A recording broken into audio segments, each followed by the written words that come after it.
Wizards of the Coast is relying heavily on the Commander community, and Commander Masters was supposed to be an insane set that we were all looking forward to.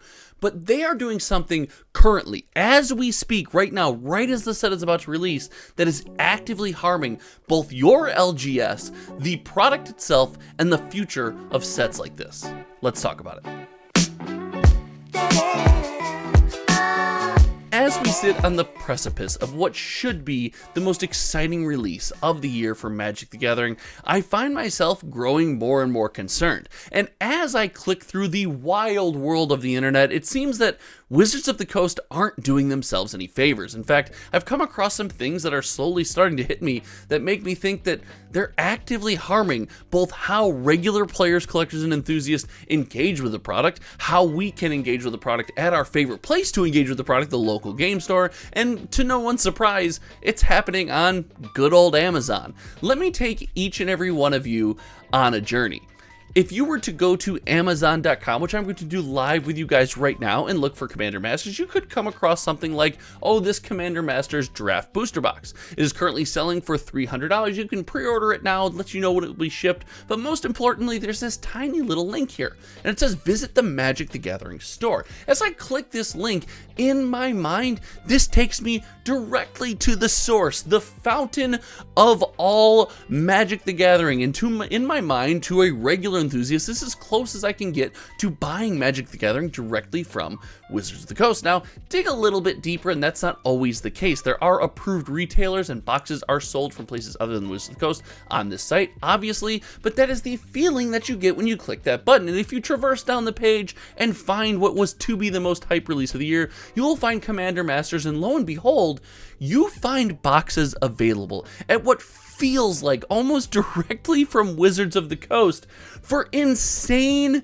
prices. Ladies and gentlemen, if we take a look at the prices, $300 for a draft booster box, $358 for a set booster box, which, by the way, when it came out was well over $400, and people speculated it might go to $500, and yes, just squeaking by $200 for the collector booster box. Now, as a whole, in a vacuum, from our side of the table, from the enthusiast that's just trying to get the most bang for our buck, this is not necessarily a bad thing. We can get more Magic product for less money. But what this does is this sets a cap. This sets a, hey, guess what, marketplace? Hey, guess what every person who wants to buy or sell Magic the Gathering can do? You are pretty much capped at these prices, and when you do that, you take away a couple things. Well, without MSRP, you're relying on this idea of a free market, and with setting a cap on that free market, you really put things in check and kind of put a stranglehold on the amount of money that your game stores are able to make to keep themselves afloat. You couple that with the price increases that have come down the pipe from Wizards of the Coast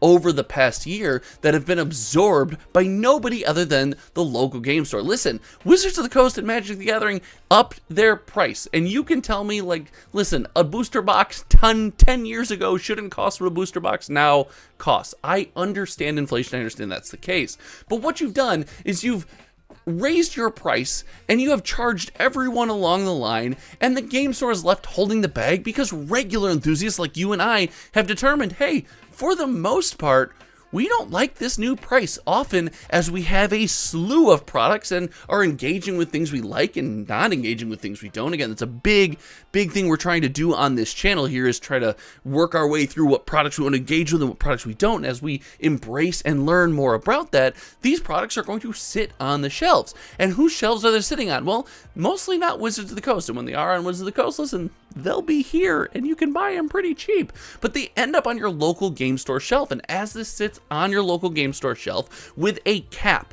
on how much it will be worth at the most important time to sell the product, you have set up a recipe for disaster. So in my opinion, a set like Commander Masters hurts itself and our community far more than a regular set when it undergoes this, because the boxes themselves demand such a high price point just to begin with. Your game store and mine are paying such an insane premium for these boxes that to have a cap on that market and say, you know what, if you want to sell more than this, guess what, someone's going to buy it from us, they're going to get 5% cash back, and we're not going to pay any fees when we sell it to them. Like, This whole notion is just wild to me, and because of this, Wizards of the Coast is doing themselves no favors. It's been a big goal of theirs to bring back the standard format. In fact, I think the direct quote was, "We want people getting out from behind their computers down to the local game store and playing paper standard again." Well, to do that, Wizards of the Coast, guess what?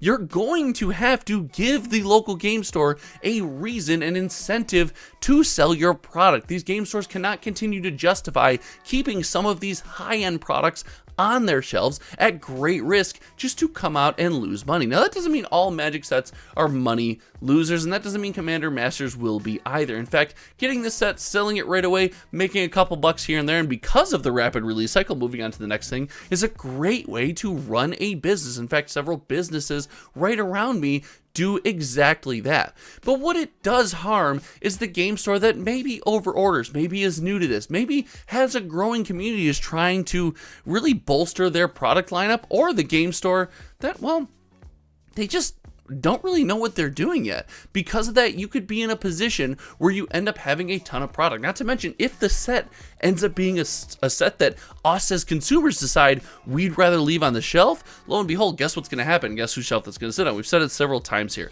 But to see these prices on what feels like the Wizards of the Coast store, I know, and again, I know you're yelling at me in the comment section. I know it's not actually, but it feels like the official Wizards of the Coast way to purchase Magic the Gathering. It is branded that way, it is labeled that way, and actually, as we click down through, we will notice right here at the bottom, it is trademarked by Wizards of the Coast LLC for the landing page here for all things Commander Masters. So I really do think that this is a feels bad, and this, without any kind of like MSRP or any kind of really control in the market, just shows that there's a cap on some of this stuff. And when we do practices like this, it harms our community, it harms our game stores, and it leaves a bad taste in the mouth of consumers that might go elsewhere to buy products. Heck, imagine if you bought a box and then came back and realized it was cheaper on Amazon.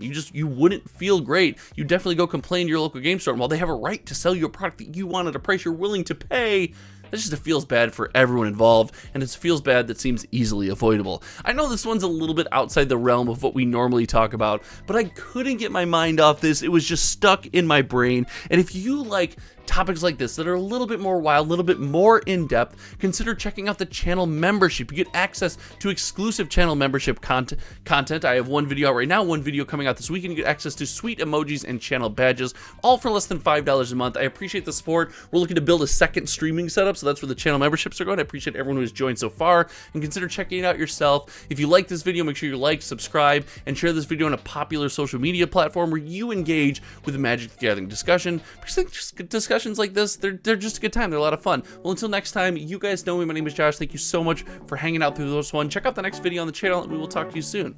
Goodbye.